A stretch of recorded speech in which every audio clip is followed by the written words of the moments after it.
ನಮಸ್ಕಾರ. ನಮಸ್ಕಾರ ಸರ್. ತಮ್ಮ ಹೆಸರು ಸರ್? ಪ್ರಕಾಶ್ ಅಂತ. ಪ್ರಕಾಶ್. ತಾವು ಯಾವ ಗ್ರಾಮ ಪಂಚಾಯತಿ ಸದಸ್ಯರಾಗಿ ಆಯ್ಕೆಯಾಗಿರುವಂಥದ್ದು? ಬೆಳಗೆರೆ ಗ್ರಾಮ ಪಂಚಾಯತ್ ಸದಸ್ಯರಾಗಿ. ಬಿಳಿಗೆರೆ ಗ್ರಾಮ ಪಂಚಾಯತಿ ಸದಸ್ಯರಾಗಿ ಆಯ್ಕೆಯಾಗಿರುವಂಥದ್ದು. ಇದೇ ಮೊದಲನೇ ಬಾರಿನಾ ಸರ್ ತಾವು ಎಲೆಕ್ಷನ್ ಕಂಪ್ಲೀಟ್ ಹೌದು ಮಾಡಿರೋದು? ಹೌದು, ಇದೇ ಮೊದಲನೇ ಬಾರಿ. ಇದೇ ಮೊದಲನೇ ಬಾರಿ. ಸರ್, ರಾಜಕೀಯಕ್ಕೆ ಬರೋ ಮುನ್ನ ನೀವು ಏನು ವೃತ್ತಿ ಮಾಡ್ಕೊಂಡಿದ್ರಿ? ಮಾಮೂಲಿ ಮನೆ ಕೆಲಸಗಳನ್ನು ಮಾಡ್ಕೊಂಡು ಜನಸೇವೆನೂ ಮಾಡ್ತಾ ಇದ್ವು.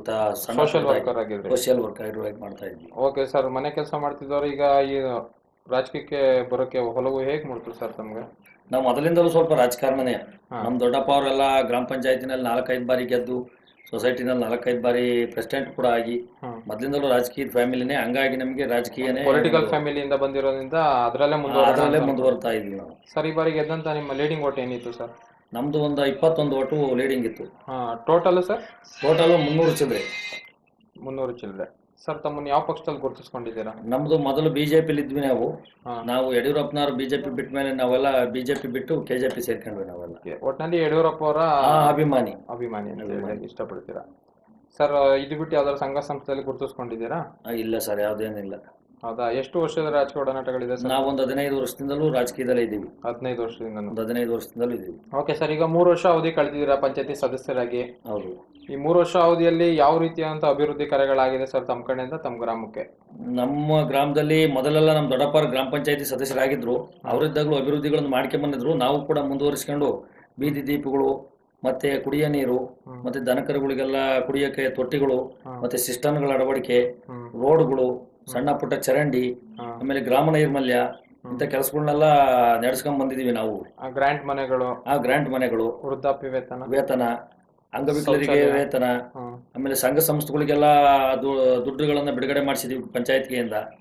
ಕಾಂಕ್ರೀಟ್ ರೋಡ್ ಅಥವಾ ಕಾಂಕ್ರೀಟ್ ರೋಡ್ ಮಾಡೋದಕ್ಕೆ ನಮ್ಮ ಪಂಚಾಯತ್ಗೆನಲ್ಲಿ ದುಡ್ಡು ಸಾಲಲ್ಲ ಸರ್. ನಮಗೆ ಬರೋದಿಲ್ಲ ಕಾಂಕ್ರೀಟ್ ರೋಡ್ ಮಾಡೋದಕ್ಕೆ.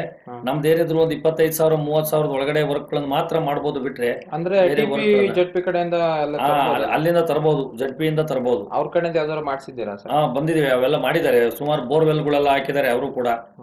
ಎಲ್ಲ ಸಿಸ್ಟಮ್ಗಳನ್ನ ಅವರು ಜಡ್ಪಿಯಿಂದ ಇದು ಮಾಡಿದ್ದಾರೆ. MLA ಅವ್ರ ಕಡೆಯಿಂದ ಯಾವ್ದು ಆಗಿಲ್ಲ ಸರ್? ಇಲ್ಲ, ಈಗ ಸದ್ಯ ಸ್ಥಿತಿನಲ್ಲಿ ಒಂದು 3-4 ತಿಂಗಳಿಂದ ಯಾವುದೇ ಕೆಲಸಗಳು ಕಾರ್ಯಗಳು ಯಾವ್ದು ಆಗಿಲ್ಲ. ಪಂಚಾಯತಿಗೆ ಯಾವ್ದು ಅನುದಾನನೂ ಏನು ಬಿಡುಗಡೆ ಆಗಿಲ್ಲ MLA ಕಡೆಯಿಂದ. ಯಾವ ಅನುದಾನಕ್ಕೋಸ್ಕರ ಕಾಯ್ತಾ ಇದ್ದೀರಿ ಸರ್? ಅವ್ರಿಗೆ ಏನು ಯಾವ ಒಂದು ಕೆಲಸಕ್ಕೋಸ್ಕರ ಉಪಯೋಗಿಸೋಣ? ನಮ್ಗಿನ್ನು ತುಂಬಾ ಕೆಲಸಗಳಿದೆ ಸರ್. ಚರಂಡಿಗಳೆಲ್ಲ ಮಾಡ್ಬೇಕು, ಚರಂಡಿಗಳೆಲ್ಲ ಬ್ಲಾಕ್ ಆಗಿದಾವೆ. ನಮ್ಮ ಪಂಚಾಯತಿಲಿ ಬರೋ ಹಣದಲ್ಲಿ ನಾವು ಚರಂಡಿ ಮಾಡಕ್ಕಾಗಲ್ಲ. ಸೊ ಇನ್ನು ತುಂಬಾ ಹಣಗಳು ಬೇಕು ನಮ್ಗೆ. ರೋಡ್ಗಳು ಮಾಡ್ಬೇಕು, ಎಲ್ಲ ಹದಗೆಟ್ಟೋಗಿದೆ ಚರಂಡಿಗಳೆಲ್ಲ.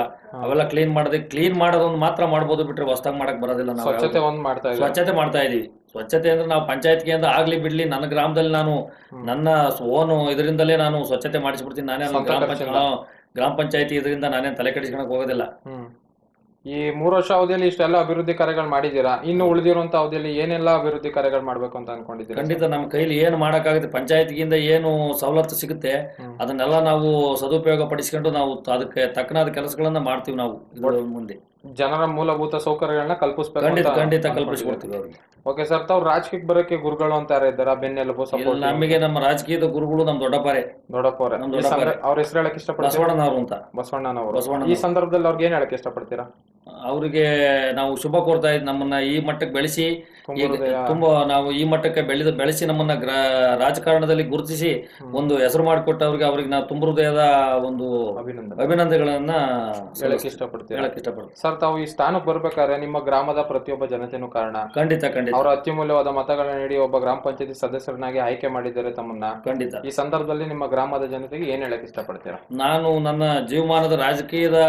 ಜೀವಮಾನದಲ್ಲಿ ನಾನು ಅವ್ರಿಗೆ ಚಿರಋಣಿಯಾಗಿರ್ತೀನಿ. ಅವ್ರು ಕೇಳಿದ್ದಕ್ಕೆ ನಾನು ಯಾವ ಕ್ಷಣದಲ್ಲಿ ಯಾವ ಹೊತ್ತಿನಲ್ಲಿ ಕರೆದ್ರು ಕೂಡ ಅವ್ರಿಗೆ ಕೆಲಸ ಕಾರ್ಯಗಳನ್ನು ಮಾಡಿಕೊಡೋದಕ್ಕೆ ನಾನು ಮುಂದಾಗಿ ನಿಂತಿರ್ತೀನಿ ಅಂತ ಹೇಳಿ ನಾನು ಈ ಸಂದರ್ಭದಲ್ಲಿ ಹೇಳ್ತೀನಿ. ಓಕೆ ಸರ್, ಇದೇ ರೀತಿಯಾದಂಥ ಅಭಿವೃದ್ಧಿ ಕಾರ್ಯಗಳು ಮಾಡ್ತಾ ಇರಿ ಅಂತ ಹೇಳ್ತಾ ನಮ್ಮ ಮಾತುಗಳನ್ನ ಮುಗಿಸ್ತೀವಿ. ಇಷ್ಟು ಕಾಲ ತಮ್ಮ ಮನದಾಳದ ಮಾತುಗಳನ್ನ ಹಂಚಿಕೊಂಡಿದ್ದಕ್ಕಾಗಿ ಧನ್ಯವಾದಗಳು. Thank you sir.